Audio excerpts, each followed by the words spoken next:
இயேசு சிலுவையில் கடைசியில் சொன்ன வார்த்தை என்ன?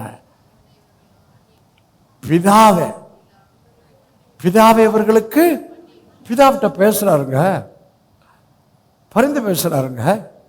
பிதாவிடத்தில் என்ன பரிந்து பேச? ஏப்பா இவங்க தெரியாமல் பண்ணிட்டாங்கப்பா, மன்னிங்கப்பா அப்படின்னு தான் இயேசு கடைசி வார்த்தை சொன்னார். மோசேக்கு நியாயப்பிரமாணத்தை கொடுத்தார். ஆனால் கொடுத்த நியாயப்பிரமாணத்தை சபையாரு கொடுத்தான்.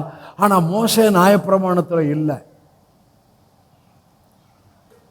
மோசே நியாயப்பிரமாணத்தில் இல்லை. அவனுக்குள்ள ஒரு பெரிய டிரான்ஸ்ஃபர்மேஷன் கர்த்தர் உண்டு பண்ணினார். எப்போ?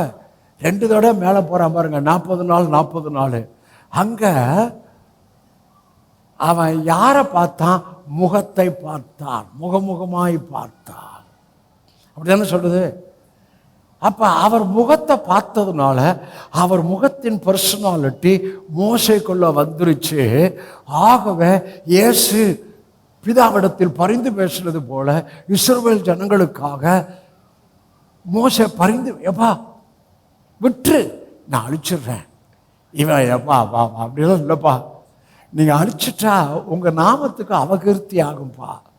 நீங்கள் தானே இவங்களை எகிப்திலிருந்து புறப்பட பண்ணீங்க, புறப்பட பண்ணிட்டு அழிச்சிட்டா உங்களுடைய நாமத்துக்கு அவகீர்த்தி ஆகும், இவங்க மன்னிங்கப்பா. இயேசு சொல்றாரு, எத்தனை தடவை மன்னிக்கிறது, இந்த விஷயம் மன்னித்தேன்.